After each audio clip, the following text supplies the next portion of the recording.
Okay, on to our next question. Since we have a fairly long list, but we can just take these one at a time.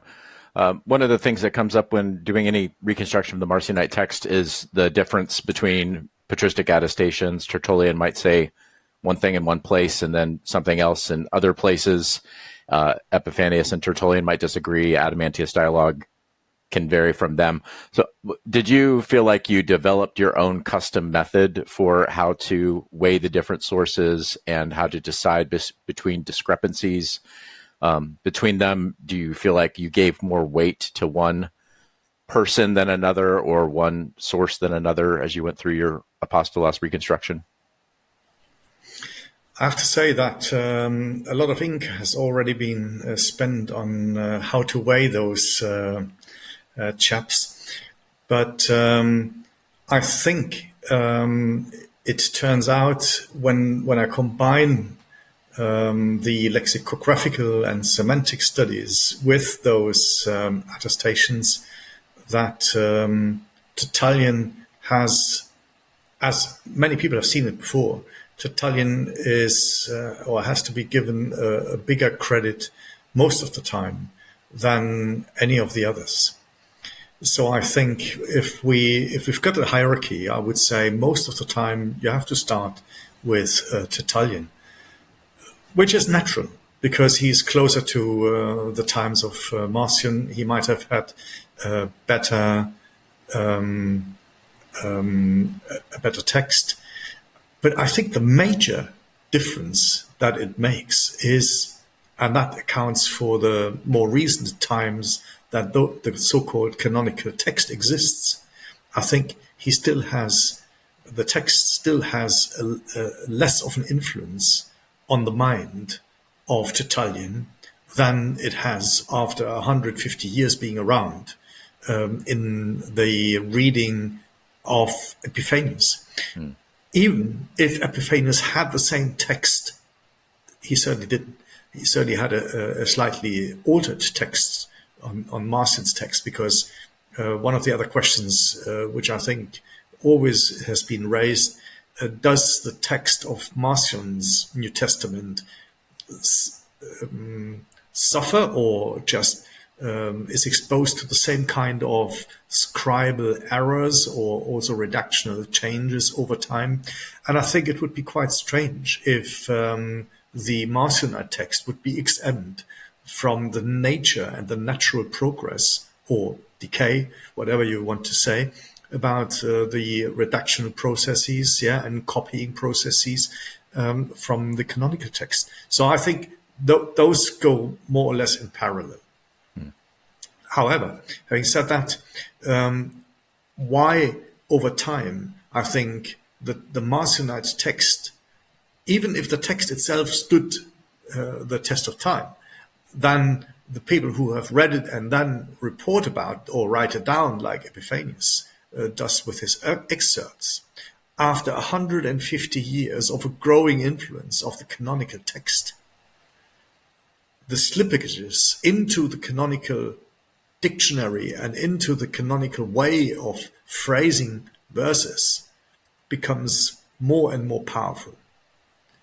And that you can see in Epiphanius. So it is more likely that Epiphanius, whenever he reports, falls back sometimes in the canonical text. I think even if he had in front of him a non-canonical, a pre-canonical text. So you can see that, and the beauty, what we have in Epiphanius is, of course, that the biggest disagreements is not between the attestations of Tertullian and Epiphanius. The biggest disagreement is within Epiphanius. Epiphanius gives us two lists. Yeah.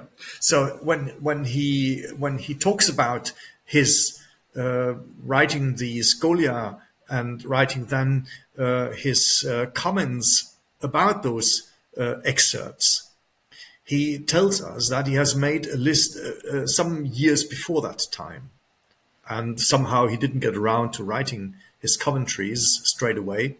So what he does in his medical chest is, strangely enough, he first gives the list which he had copied years before, And then he copies the same list again and writes his commentaries into it. So we have the same list twice, which is a surprise that even the copyists, they are slavishly doing their job, right? So if there is a list twice, they copy it twice. Okay, they don't erase it. So you can see that unless you have redaction, you have slavish copying. Now, it is interesting that the biggest discrepancies arise between those two lists. People have not really taken much care about it, but unless Schmidt came along and he compared these two lists quite carefully and gives us the differences. And most of the time I can agree with him. So there we have the discrepancies. And then the debate has been for a while whether the first list or the second list is more reliable. We can discover when we compare them with Tertullian and with other witnesses, both are not entirely reliable. Yeah.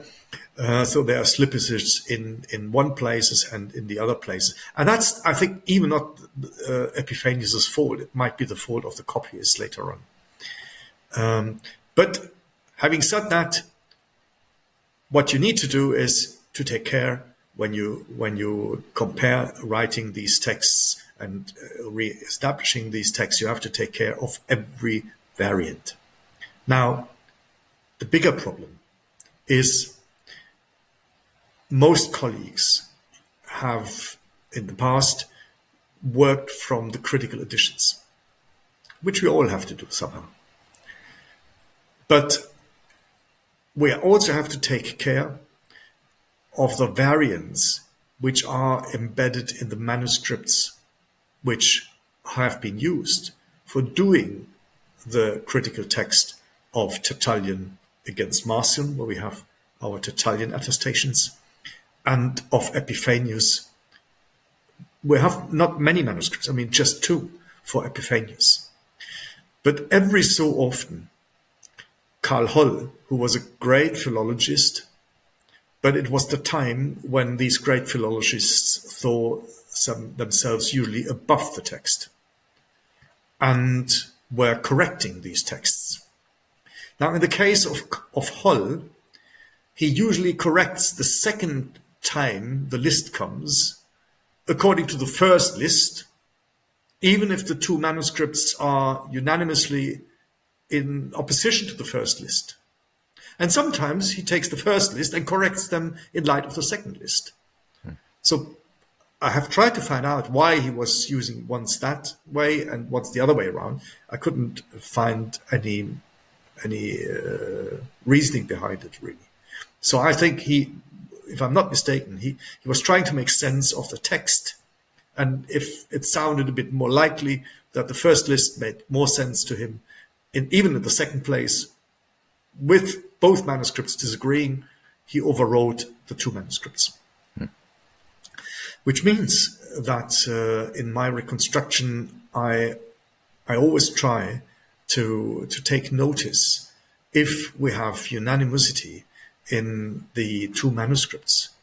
And then I try to reflect whether we have a disagreement within Epiphanius himself, and then think about, I mean, I present all these variations so that the reader can make up her or his mind. And then I propose giving some reasons why I thought, well, we have to go and use this attestation or the other one, which shows you the complexity. We talked about it last time. It shows the complexity, and you can't do this type of a reconstruction lightheartedly, right? So you have to, even if you have made your decision, you have to be transparent with it. And you have to sometimes, a few weeks later, in light of more things that you have read, you have to go back. And that maybe is a final word on this one here. Quite often, and we only have touched on it so far, the novelty really of this type of reconstruction is the lexicographical, semantic comparison that we have introduced, and this is largely based on the availability of the entire text of the Greek New Testament in the canonical form, and also in the pre-canonical form, in the way of making these reconstructions, that we have them available as computer data. And that secondly, we have them available in a way that we can deal with them, and introducing the study of data mining and also of text mining. So I think this gives us a depth, and I tell you, I've only scratched on the surface with lexicography, semantics, and a bit of data mining and text mining. But I can assure you, the deeper I went into the text by the help of Mark, of Lance, of Jack, and of our team, the more, fortunately, most of the reconstructions that I have done before, having these tools at my hands, were rather deepened. I mean, in many places also corrected, but it went into a deepening which showed even a bigger discrepancy between a canonical version of a text and a verse and a non-canonical one. So the further we went into data mining and text mining of these texts, the further it became clear that both in the Evangelion and in the pre-canonical letters of Paul, we are dealing with two different kinds of semantics, lexicographies, and also grammar. And that helps, of course, which also then helps in hierarchizing the witnesses. And it confirmed in many places that Tertullian is giving us a pretty reliable text. Quite interestingly, because people like Eve Marie Becker and many, many others were so skeptical about Tertullian's texts that he gives us. And it confirms sometimes to these very small lacks of text that he does not reproduce, where we were easily thinking, oh, well, toteo, to God, why would he give us this toteo in a place like Romans 3:16? And here, just this week, I found out he was again right in not giving this small fragment of two simple words, because it fits the overall lexicography and the semantics of the letter and of the Evangelion. If I might jump in there, I mean, what was the skepticism of these previous scholars of Tertullian based on? Was it the fact still today, I can tell you. I mean, I've got my colleague Roesa from Bonn University, when he saw the text that I reconstructed, because he's on the board as well of the series that's going to publish it. I mean, he came back and said, I cannot believe that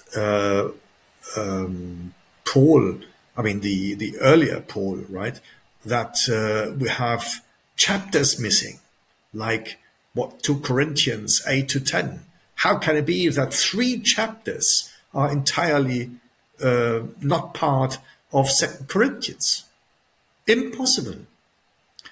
Well, it is impossible for somebody who is used to reading 2 Corinthians with these 3 chapters. I don't doubt that. Yeah. And I miss them dearly too, right? But they're not there. However, and that's the interesting part. Second, just 2 comparisons. Think that 4 letters are missing in the 10 letter collection. If you are of the belief that the pastoral letters are written by Paul, and that Paul should have written his name into the opening of Hebrews, because that's also written by Paul, then, of course, you will dearly miss 4 letters in the 10 letter collection. And you will say, how is it possible? I mean, how on earth can somebody skip 4 letters? I mean, what a bloody idiot as a collector, right? If you've got a nice collection of 14 letters, yeah, which you can copy and sell and make a big chunk of it, and how can you compete, yeah, with a fantastic collection of 14 letters if you come up with a small dirty river, yeah, which is run dry? I mean, how can you sell one copy? It's nonsensical. It's historically nonsensical, right? So it's most of the time, and we can see that now the comparison with the Ignatian letters. As soon as you've got a larger collection, the larger collection has the run, and the smaller collection is soon forgotten. Who on earth who is going to buy a copy of Ignatius letters, yeah, want to miss the most important four, which are the new ones, the ones people talk about, the four letters that speak into the context when you buy them. And in the same way, in the 4th, 5th centuries, why on earth would you ever copy 7 letters if you've got 14, 13, 14 letters? And nobody does it. And that's the fact. We have not a single manuscript left today, ever, of the 7 letters. The only manuscripts that we have are the full collection or individual letters. So smaller collections are outdated. The bigger ones are the succeeding ones. That doesn't mean, or it even means on the contrary, that it doesn't make much sense for somebody to cut down collections. So again, a historical argument from nature speaks against the apologists and against New Testament and patristic scholarship until today. Without going into detail about lexicography and all the terrible complex things, just natural reasoning and historical approaches would make you take the opinion that what's being stated in our introductory books are not reasonable. Anyway, so this so far with these texts. When we go into the more nitty gritty and detail, of course, then it appears that 3 chapters missing in 2 Corinthians is precisely the amount of 4 letters missing in the collection. So it's not a surprise that 3 chapters are missing. It's rather, it would be a surprise if people had not added at least 3 chapters to 2 Corinthians and at least 3 or 4 chapters to the epistle to the Romans. And exactly that's what happened. So that's, again, it is a typical feature of the canonical redaction, not just within the letters, but across the entire redaction. And the last comparison before I shut up, the same happens in Ignatius. In Ignatius, we have the same pattern.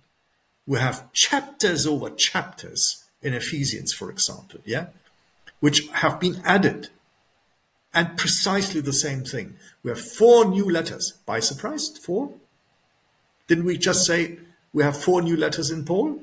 So we also have 4 new letters in the Ignatian letters. So it's not uncommon to add 4 letters. Even in the 2nd century, we have 2 examples of 2 collections which both grew by 4 letters and which both added chapters to the existing earlier letters. Still, I'm sure there will be New Testament scholars out there and patristic scholars who turn around and say, chance. But I think what's important to state about those 2 corpuses that are enlarged is that the nature of the material in the canonical Paul and in the 7 letters of Ignatius are both very similar.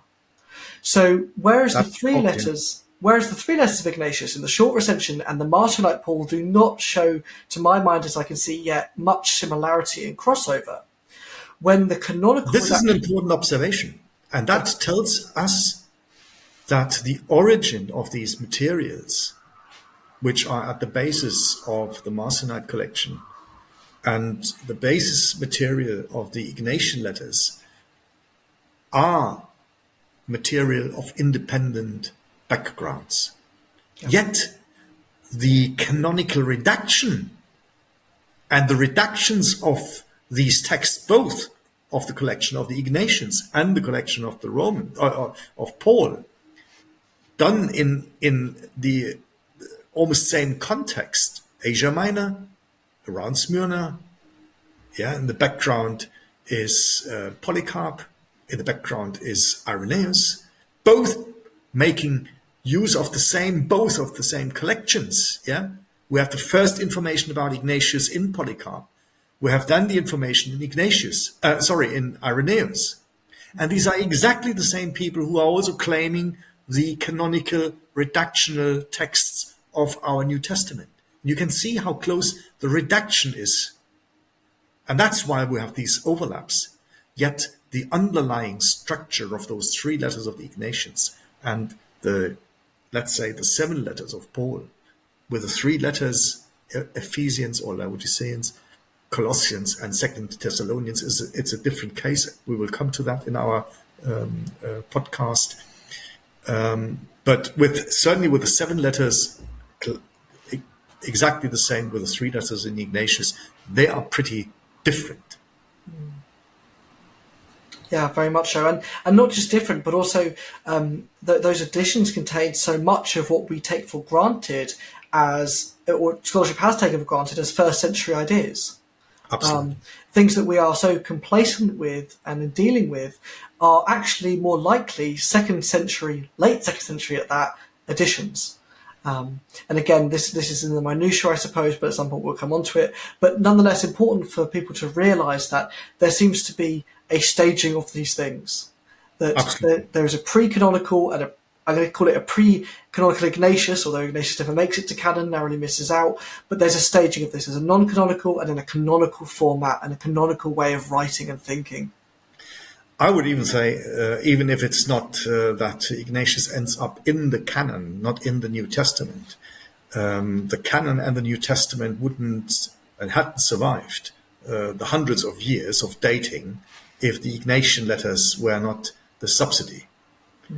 New Testament scholars today, and you can look up the reviews to my books, which I've written over the past 15 years. The reviews have one nail in the coffin all the time, and that's the dating and the relation to the Ignatian letters. The one helps the other. Surprise, surprise, the same redaction. Yeah. The redaction was that these were clever people. They achieved to deceive almost 2,000 years of scholars. Why? Not only because they were clever, but they also served the people who wanted to be deceived. That's the point. It is an ideological construction which is circular and where both serves the ends. It's precisely like in all trivial movies, and maybe even in the more elaborate movies, it is the deceiver who deceives the people who want to be deceived. Could you say in some ways that it's a process of assimilation? So I'm thinking of characters or historical figures, whichever one they are, whether they're just cult leaders, founders of a cult, like John the Baptist, for instance, if he had his own cultists, being a historical figure, but perhaps that was something of a rivalry, a rival movement to Jesus followers. And then in the Gospels, you see almost an assimilation of John the Baptist and the cult of John the Baptist, so that it's harmonized with the cult of Jesus. I wonder about that for the Pauline letters for figures like Apollos. Was Apollos a real person and the head of rival communities, Peter and Paul being rivals potentially from different communities or representing? And then in the canonical redaction, essentially what happens then is an assimilation of that. So Paul might be, if you just read the Marcionite collection, he might be a somewhat independent religious entrepreneur, but he could also be portrayed as a charlatan who's out to get money. And then in the canonical redaction, it, through that portion in Second Corinthians, it stresses again and again, he's working with his own hands. He's a tent maker. It aligns with the picture in Acts that he's self-sufficient. He doesn't need money, and yet he's regularly asking for money in the correspondence, in those, highly concentrated in that. So I wonder about the, in some ways it's, would you say the trajectory is to, in sort of the Catholicizing of these texts, is to assimilate potential prior rival figures so that they're all harmonized within sort of an apostolic collegium that goes back, mythologically to the beginning, but wasn't actually reflective of that, of an early harmony? Those are, in my eyes, if I'm got it right, more or less two questions. One is about the commercialization of early Christianity, so money playing a role, and the second is about competition and rivalry of cults. Let me start with the rivalry of cults. I think from the sources that we have,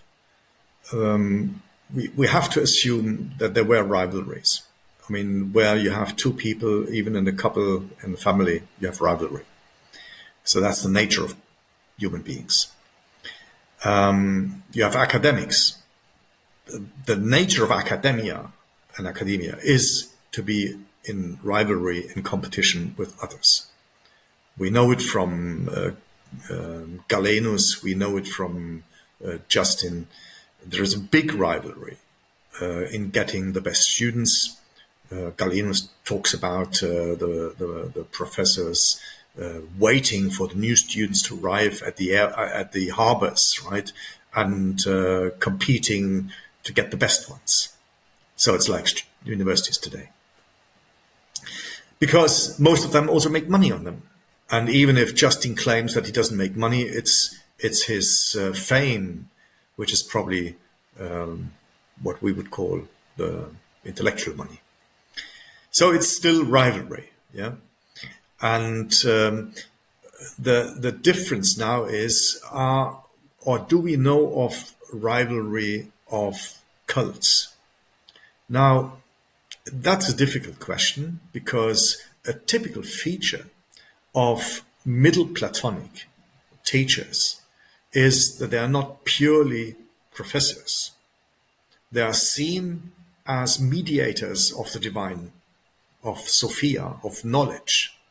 And as such, they are credited, particularly in the growing ages. So in the 2nd century more than in the 1st, in the 3rd and 4th even more than in the 2nd and the 3rd. So there is an aura, not just a charism. Charism you have always, sometimes. There are also dead dread professors, yeah. But you get people who have an aura, right? But that's not what I'm talking about. In the 2nd, 3rd, 4th century, these people get a divine charism, which they carry because they have something divine to say. And that's why we have this unfortunate term of Gnostics. I think most of the teachers, like Clement of Alexandria, like Origen, they run into a lot of trouble because there are these types of divinely inspired and inspiring charismatic figures who then are almost cult figures. So the holy people, not just holy men, holy women as well, they're getting endowed with this kind of divine aura.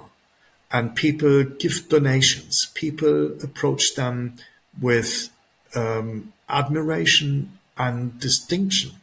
And we can see that when you only need to read this nice pamphlet of Plotinus writing about the so-called Gnostic students he has, right?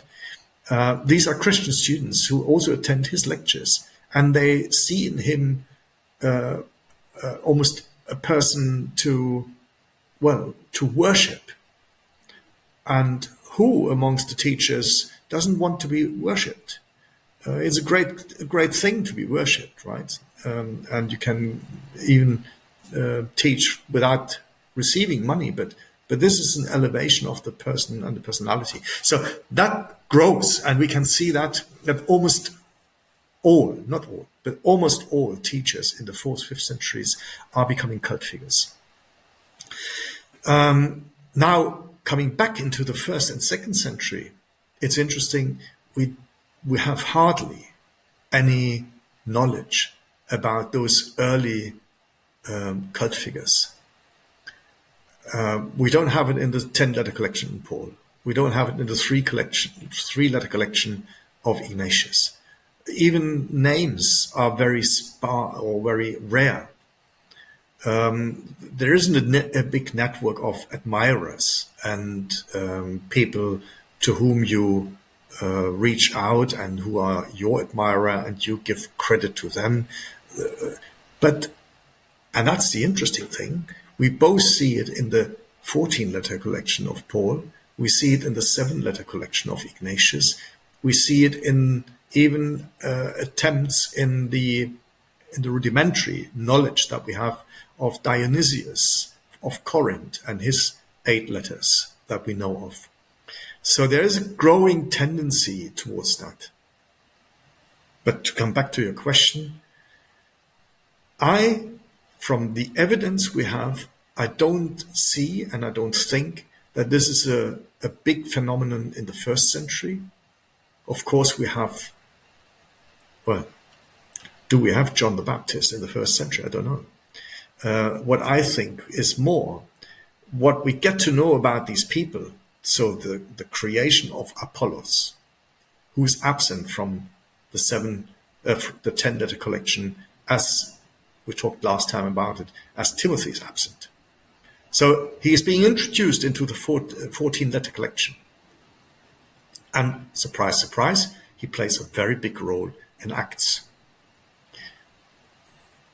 Well, if you take that as an example, and if we then also take as an example that the heresiologists, Irenaeus and later Clement and others, they are trying to create a genealogy of the early teachers like Valentinus, Marcion, Basilides, even Justin. People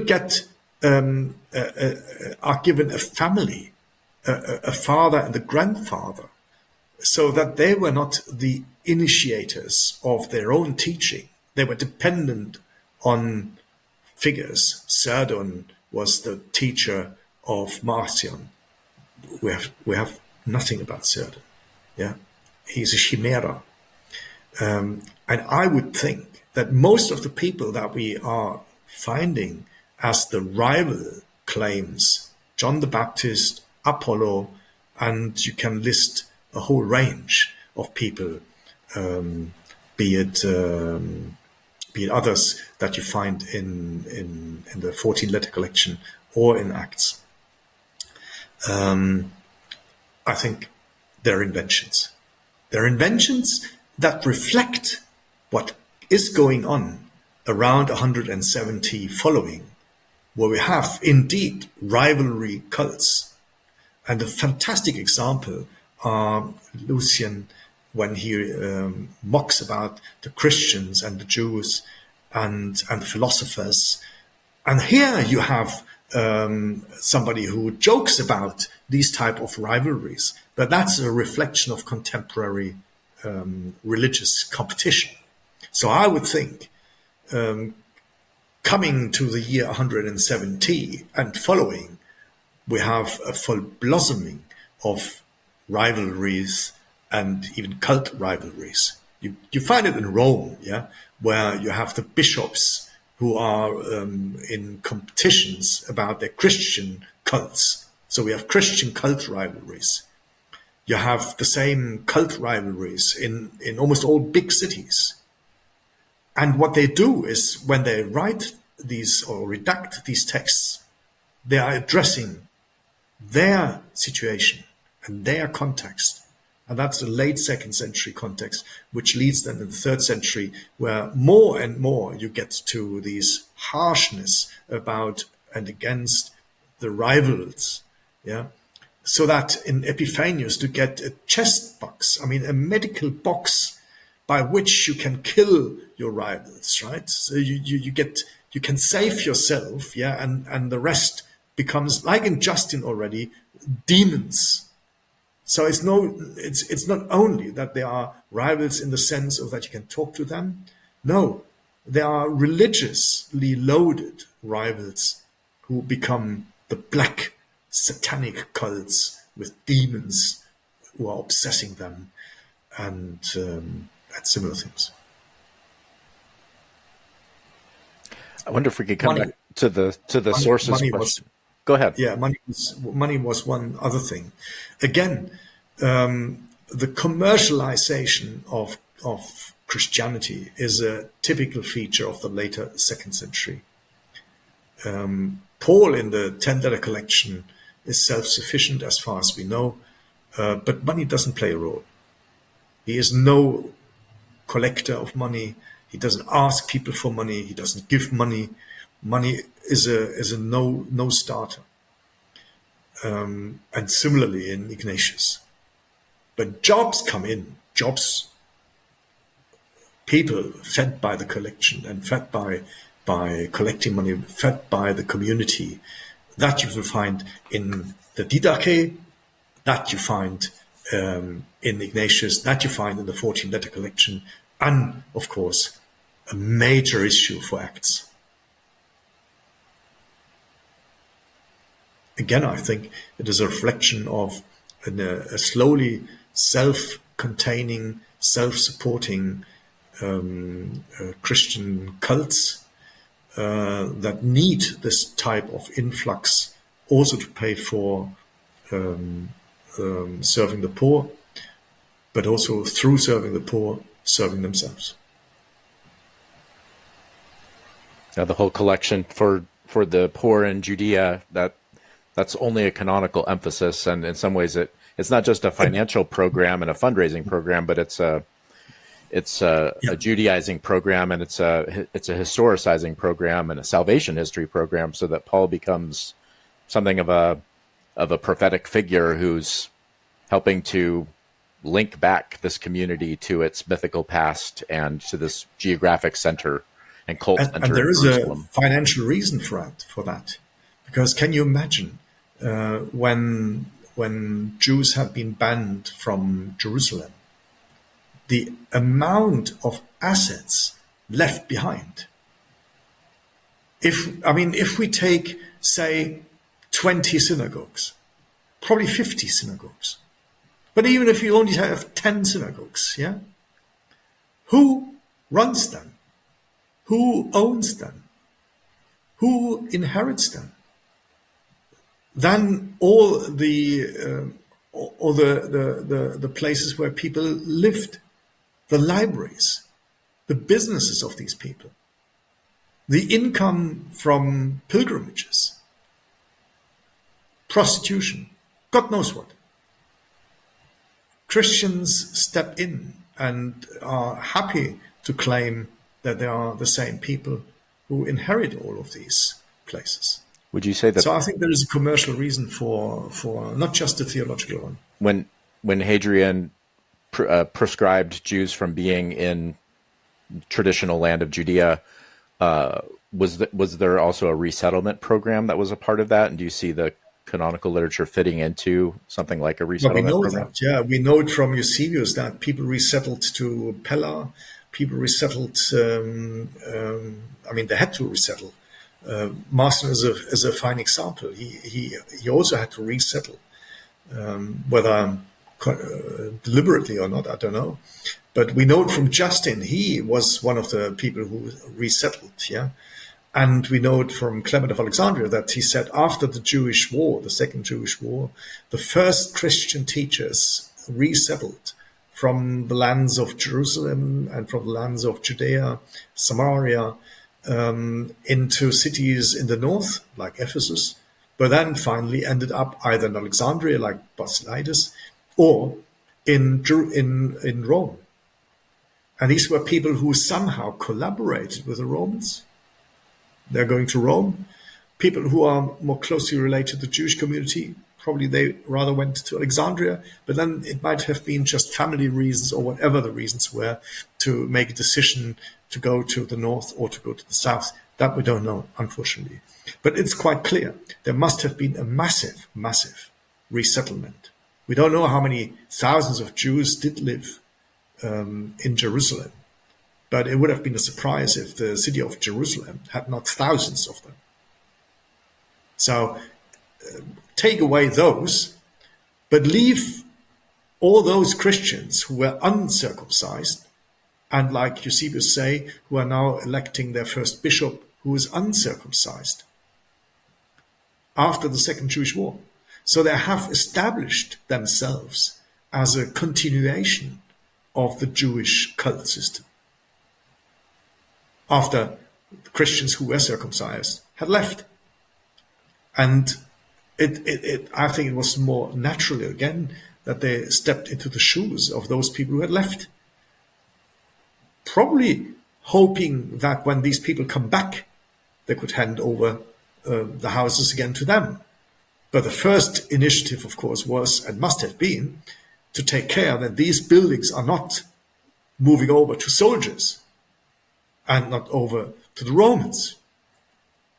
So maybe for very good reasons, the whole thing started with an impetus to link back to the Jewish heritage in order to secure their future and the future of the community per se. These are larger. Connecting text and history is always significant, and it's to a me, good reminder that we always have to go back and forth between them. Exactly. Historical to realities. Do textual studies out of context is nonsense. Yeah. Yep. And every methodological approach to making sense of some sort of text has to ask the very primitive questions first. Right. And the Jerusalem, it needs to answer a question. Otherwise, people don't spend money on something or time on something. Right. Yeah, it's the Jerusalem connection, I think, between the Apostolos Paul fundraising for Jerusalem, for the saints, for the poor in Jerusalem, and then the Jerusalem-centric nature of canonical Luke, especially. That, to me, makes all kinds of sense in a Hadrianic and post-Hadrianic context where this has been destroyed. It just feels like it's a mythical city. It's a mythical past that this community is linking back to, and Paul links back to the original conflict. This actually comes up in Galatians about this, one of the interesting reconstructive decisions that you took, and we had conferred about it, but to put the original conflict between Paul and Peter in Jerusalem rather than in Antioch. And can you explain some of the logic behind that reconstructive decision, textually sourced, but also historical? To be very fair, I mean, this was your idea before I had the idea. I mean, I latched on your idea in this respect, yeah. So I was following you, and on reflection, I'm very happy that you made that suggestion because the text itself says so, right? I mean, this comes from the witnesses, not from our minds, yeah. It is Tertullian suggesting exactly this type of a text where this entire move to Antioch is missing. And I think it is very important for him to move the conflict out of Jerusalem. I think it is saying that, no, the conflict is not a conflict of the imagined early Christian family-run Jerusalem community of the 12 apostles. They're all unanimous. I mean, it's Pentecost coming up, right? So how can they have difficulties there? Yeah, they have a few crazy people who don't sell their houses or don't want to give the money. So a few greedy ones you have in every community, but not the big chaps, right? They are unanimous. They have a harmonic system of leading the community. To the surprise, of course, of the readers, even in Acts, almost 3/4 of the apostles get lost, don't know where they've drowned. I mean, they spring up a few hundred years later as martyrs around the world, but somehow we're losing sight of them. There are only 3 left. And there are even 3 left in the 10-letter collection of Paul. But the conflict in the 10-letter collection, and that's why the 10-letter collection starts with Galatian. And I think Bauer was right in the 19th century, although he was cursed for it by Protestants and Catholics, right? When he said that early Christians had a fundamental clash between Peter and Paul. It's exactly, absolutely right. It is exactly what the 10-letter collection turns out to be. A big, big, significant difficulty between Peter and Paul. And that Marcion, or let's say the 10-letter collection, is evidence for somebody who is exclusivistic on Paul and doesn't leave much good with Peter. By the way, the same happens in the Gospel of Luke, even more in the Gospel of Marcion. So we have the similar theology and the similar clash between Peter and who doesn't understand anything. I mean, he in the what is the name? Not transformation. Transfiguration. Transfiguration. Thank you so much. Yeah, in the Transfiguration, where Peter claims that let's build 3 houses. Yeah, one for Moses, the Torah, one for Elijah, for the prophets, and then maybe a small one for Jesus. Yeah, so a late one. But at least 3 huts. Yeah, on one mountain, one divine mountain, and where the glory is shining over all 3. If I can chime in there a little bit, having worked carefully on that, Peter is the only name mentioned. It's interesting that you don't get the names of the 3, as it were, John and James together on the mountain. Tertullian says 3 disciples, but he does mention Peter, but that's it. So if there's a demonization going on, it's of Peter exclusively, potentially. And Peter is the worst one. I mean, Peter making this suggestion of building 3 huts, right? And Jesus rebuking him. What a crazy story in a text like any gospel, right? And the response in Marcion is clear. Only Jesus stands in the light of the divine, not Moses and Elijah.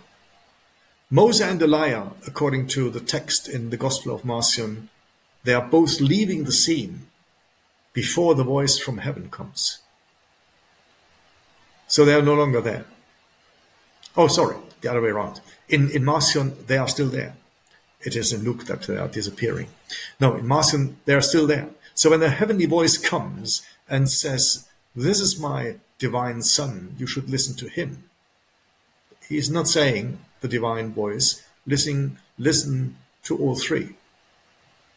This voice is not saying you should listen to the Torah. You should also read the prophets, and then you should read those 2 and listen to those 2 in light of what I'm saying that you should listen to the Son. No, this is an antithetical text where this divine voice says you should only listen to this one, and that's why. There can't be 3 huts on this mountain. There can only be 1 single hut for the Son. So this is, if you want to have it, this is the most Marcionite text I know in the New Testament. We could have other ones, which I could also mention. But this is one of the most remarkable ones. And in this transfiguration scene, then you can see how these synoptic gospels have big troubles with it. Luke has a fantastic idea. He makes Peter sleepy and he doesn't know really what he says, like most people in the morning when they get up. So not a fantastic theological explanation for the nonsense Peter was producing. Matthew is a bit more refined. Mark, as always, a bit simple. But John, I think, has done the right thing. He just left it out. So that's the easiest way to get rid of this Marcionite nonsense. Yeah. Well, So- I was. Well, No, you finish. Yeah. well, I was only going to say. I mean, I want to just explain it further. That this Peter Paul debacle. I mean, it clearly is playing out also in the 2nd century with Justin, who refuses point blank for whatever reason to talk about Paul. And No, not for whatever reason. I mean, this is the reason. well, this is the reason. Yeah, precisely. Paul was the problem. It's playing was out. an enormous problem. And you can see that if the canonical redaction had not, first of all, introduced Acts, which is mediating, and that's quite interesting. He uses Paul as one of the most important protagonists from chapters 8, 9 onwards. But as people like Bauer and many, many others have seen it since then, it is like a domestication. It is a castle into which Paul is being enclosed. He's no longer a letter writer. He is the worst philosopher. I mean, what he has to say on the Areopagus is not very deep. The speeches he gives mirrors more or less the speeches that Peter gives as well. He's introduced as a fool. I mean, he persecutes the church. He's got a strange name. Nobody knows about it. And the beauty is one needs to read the Epistula Apostolorum, another kind of Acts. It's a non-canonical text, but it also acts like Acts. So it's also writing a history of early Christians. And that's in one sense even cleverer as Acts, because it's just one letter of all apostles. Epistula Apostolorum, one letter of the apostles. So it's not just Acts, but it's the counteracting of Paul, where one Paul writes many letters. Here we have all apostles unanimously writing one letter. And what is the letter about? In around chapter 30, it deals with Paul. And here we learn Paul is a great guy, but he received his message not from the divine, not from an apocalypse, but from the apostles. And that's why, like the taxman, you have to report to your apostles every time you do business. And you have to get the agreement by the apostles that you go out and do your mission. So it's overpowering even what we read in Acts, but it's a similar style. People had to cut down this Paul so that Paul was manageable to integrate. Tertullian gives us a sentence which I've quoted quite often. He says, word by word, if I read Acts, I can digest Paul. And that says it all. Without Acts, I think Paul had not a chance to stay in the canon. And he didn't. What he did was he was not only reduced in his power, he isn't an apostle in Acts, so he's only an envoy of the community in Antioch, which brings us back to Antioch. So he's being moved away from Jerusalem as a competitor of Peter, and he's being parked for 12 or 14 years in Antioch, where he plays a bit around. We don't know what he does, and then he's been chased around and does a bit of mission and does what he can. And he even has the power to become a martyr. So a failure in many ways, but admirable as a servant to the great apostles. So that's the image, I think, that we have all embraced. And later on, of course, it becomes different. It becomes the missionary. And today, people who write about Paul, they hardly deal with Acts. The more critical scholarship becomes, the more they rely on the letters of Paul, and at least they integrate what is being said about Paul in Acts. And yet, they don't go one step further, because they take those 7 letters plus the 3 letters, actually those letters which we have in Marcion's collection, as the most reliable. Yet, not in the text as this reliable collection has, but in the canonical revision which are given to us in the New Testament. And so I think scholarship slowly stumbles its way against its wish into a more scholarly way. And I think as much as they have given up in the last 50 years to rely on Acts as well as on the letters, or more on Acts than on the letters, as Irenaeus did, for example. So they have given up with some bitterness the text of Acts. And I think the next step into which I think scholarship will stumble again, against their wishes, is to realize that they may also take into account, and probably way more even, those 10 letters as they are given to us in the collection of Marcion. I tell you, it's not the last stumble, because there will be more on and about these 10 letters that we will discuss here on this channel.